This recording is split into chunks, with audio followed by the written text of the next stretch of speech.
sit down.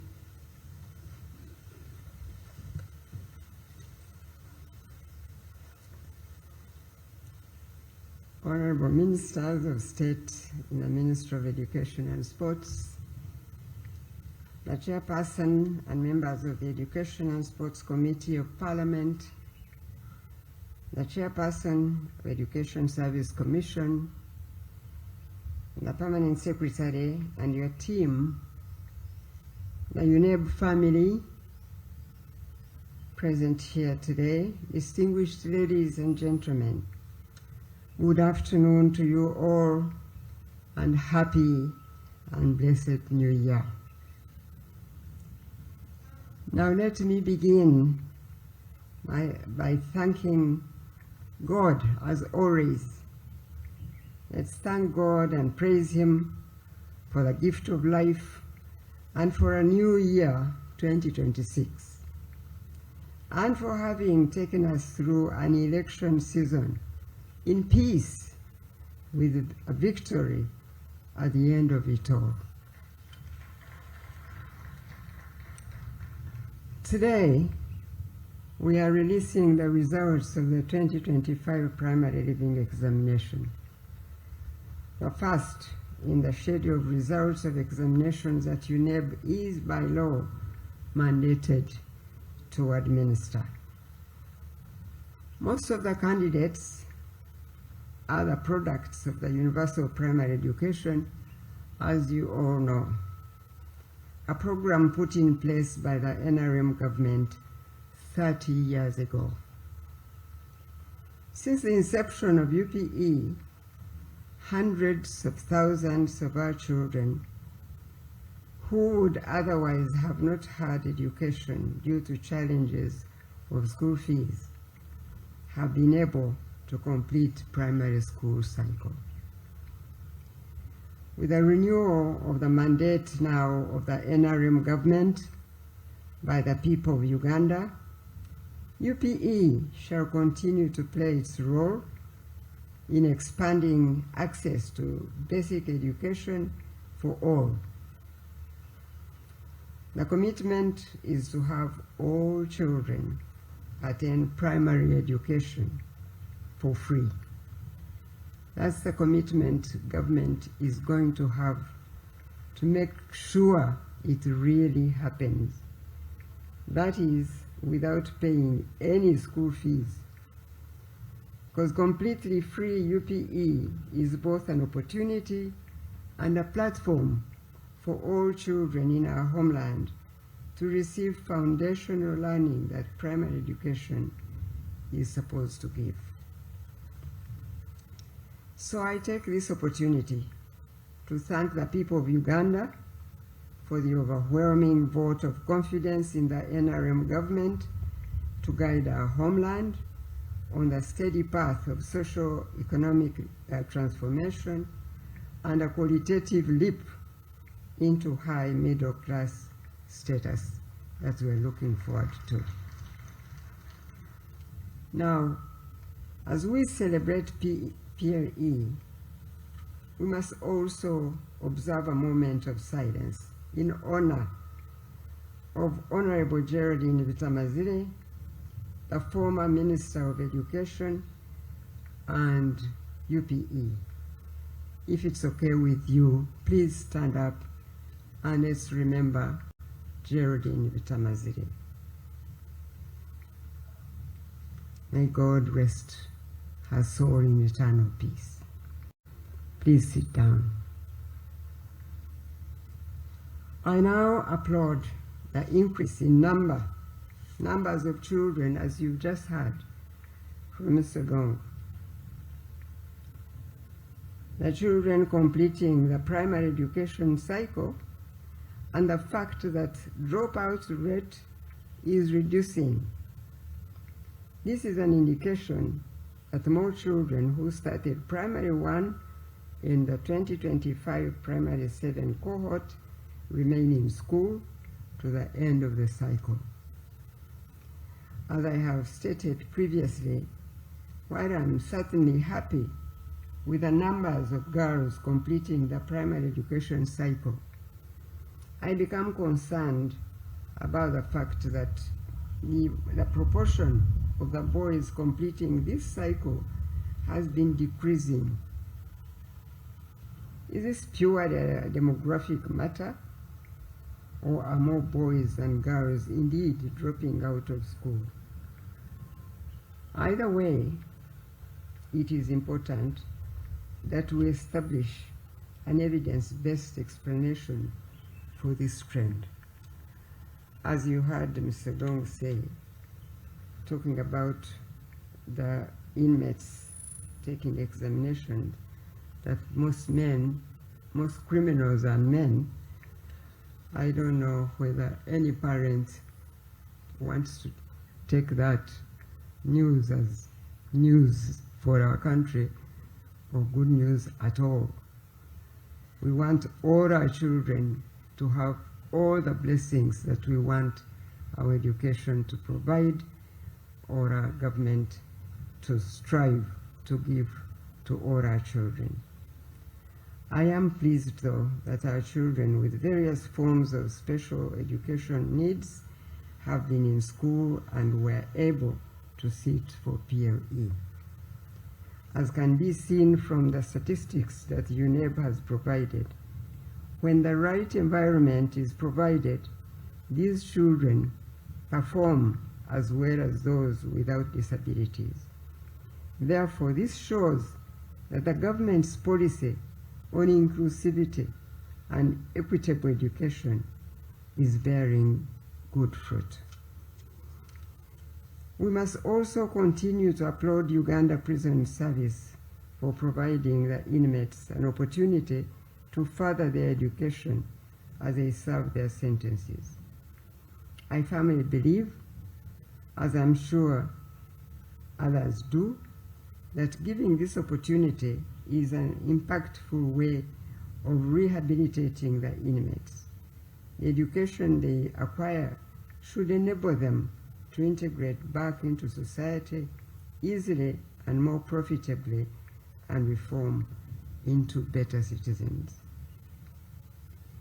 The results indicate that more learners passed in Division 1 compared with the 2024 PLE cycle. This is a good development, a very good development. Although the overall proportion of learners that passed slightly declined when compared with the previous PLE results of 2024, what is of essence is that in absolute numbers, more children passed their PLE in 2025. As a government, our investments in establishing additional seed secondary schools in recent years has created room to absorb more learners that are transitioning from primary education to O-level. Since 2019, we had a target of building 259 new seed secondary schools through the U-Gift program, as I'm sure the ministry will remember. As of today, we have so far completed the construction and operationalized 204 new secondary schools, whereas 55 are still in various levels of construction progress. In addition, you are all aware that in 2025, with the enactment of the Tibet Act 2025, the technical vocational education system regulated by the Tibet Council was legally established in Uganda to exist alongside the general education system. So this technical vocational education system is also a pathway that learners who complete primary 7 can pursue. The government has 42 community polytechnics in addition to about 100 privately owned community polytechnics that can also absorb learners from primary 7.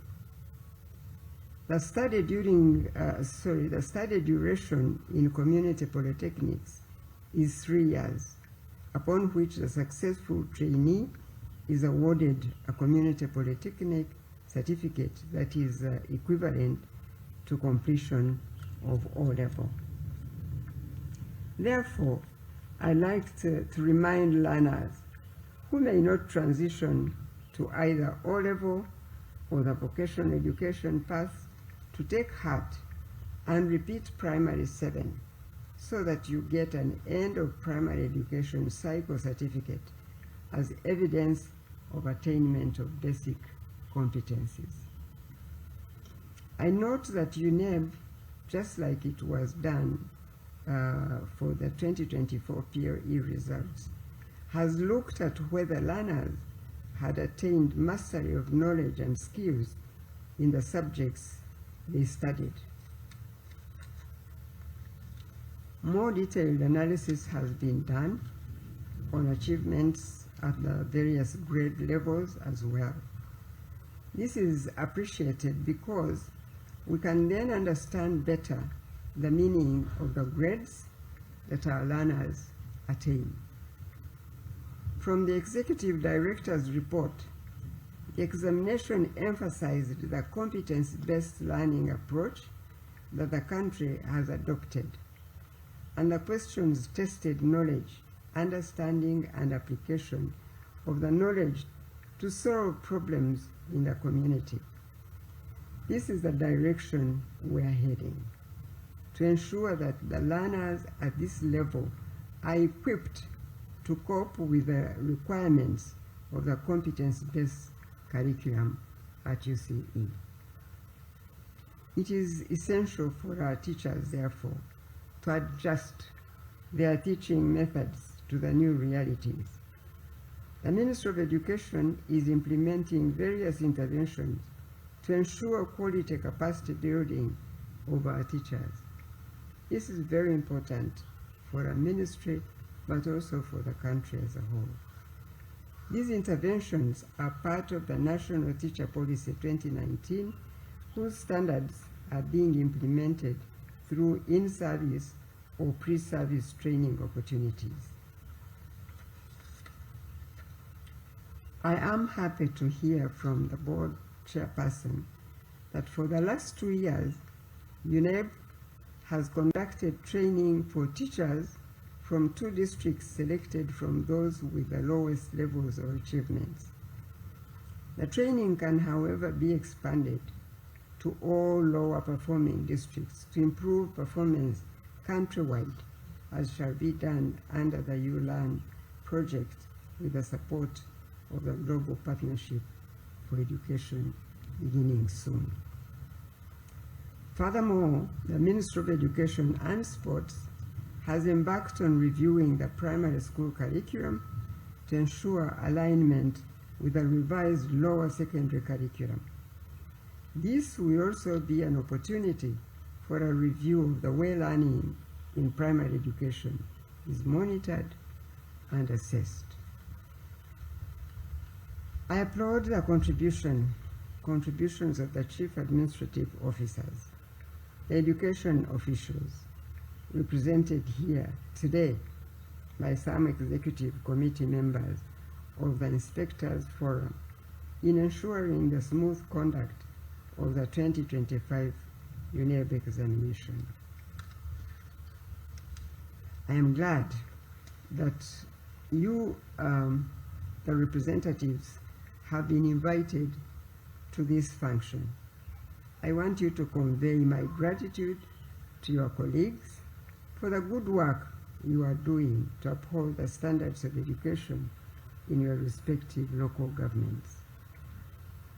However, I also want you to convey my displeasure at some unprofessional practices in the administration of examinations and within the teaching profession. According to UNEB, such practices take place leading to examination malpractice, the common forms of examination malpractice being: 1, posting specific invigilators to examination centers as demanded by school directors. 2, posting invigilators to the very same schools where they are teaching. And 3, posting fewer than required numbers of invigilators to an examination center, thus having some examination rooms not being supervised.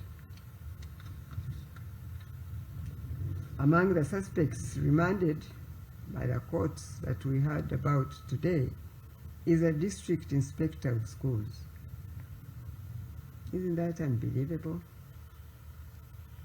UNEB has reported that some education officials have facilitated the registration of private candidates as UPE candidates, thereby defrauding government. This is completely unacceptable.